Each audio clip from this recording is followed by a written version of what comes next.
Halo Sobat Kompas TV, kembali lagi di Top 3 News Kompas TV. Sudah saatnya kita update 3 berita terpopuler yang terjadi pada hari ini, Kamis 25 Agustus 2022 bersama saya, Aisyah Amalia Putri.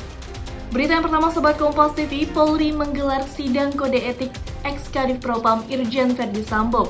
Kadif Humas Polri, Irjen Dedi Prasetyo mengatakan sidang ini akan membahas tindakan Sambo yang tidak profesional dalam olah TKP Duren 3 dan skenario kasus yang menewaskan Brigadir Yosua.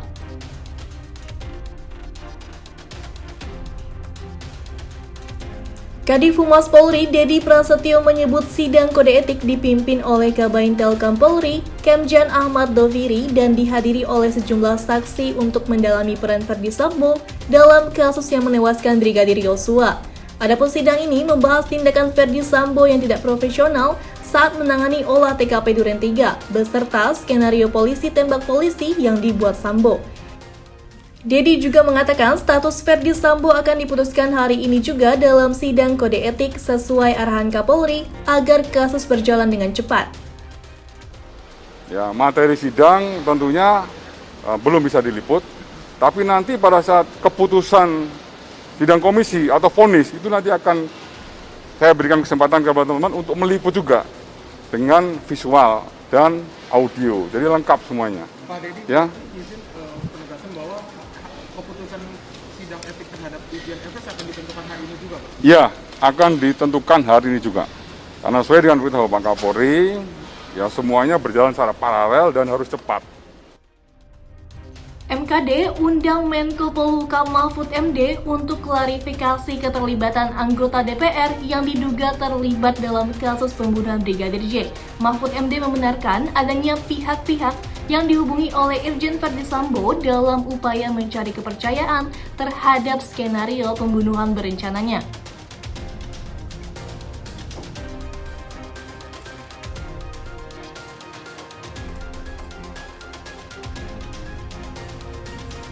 Dalam klarifikasi yang disampaikan, Mahfud menyebut sudah memegang nama-nama baik dari anggota DPR, Komnas HAM, hingga pemimpin redaksi televisi nasional meski tidak disebutkan secara rinci.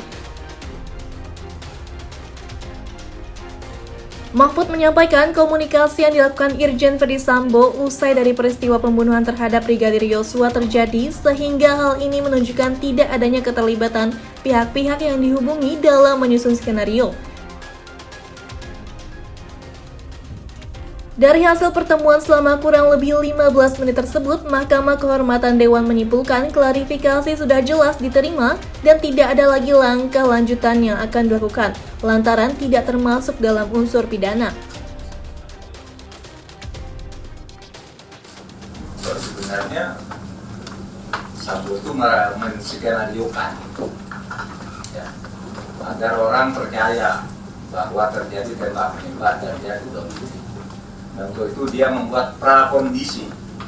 Apa prakondisi? Menghubungi beberapa orang. Nah, beberapa orang itu karena menyangkut di kantor saya dan mitra kerja saya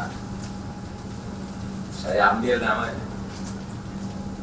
Ada beberapa lagi orang anggota DPR. Nah, di situ saya tidak sebut. Karena saya tidak sebut, saya tidak tahu apakah yang akan diadili yang ada di kantong saya tentang nama itu. Dan saya tidak harus mengeluarkan nama itu karena beberapa hal. Pertama, orang dihubungi orang itu bukan pelanggaran. Ya kan, misalnya saudara cuma ditelepon oleh Sambo. Kan tidak pelanggaran, kenapa harus diadili? Mantan Kadif Propam Polri, Irjen Pol Verdi Sambo menyampaikan rasa penyesalan dan permintaan maafnya atas kasus pembunuhan Brigadir Yosua Huta Barat alias Brigadir J. Hal tersebut disampaikan Verdi Sambo dalam surat yang ditulis pada 22 Agustus lalu yang disertai dengan materai. Dalam surat yang ditulisnya pada 22 Agustus 2022, mantan Kadif Propam Polri, Irjen Pol Verdi Sambo menyampaikan rasa penyesalan dan permintaan maaf atas kasus pembunuhan Brigadir Nofriansyah Yosua Huta Barat alias Brigadir J.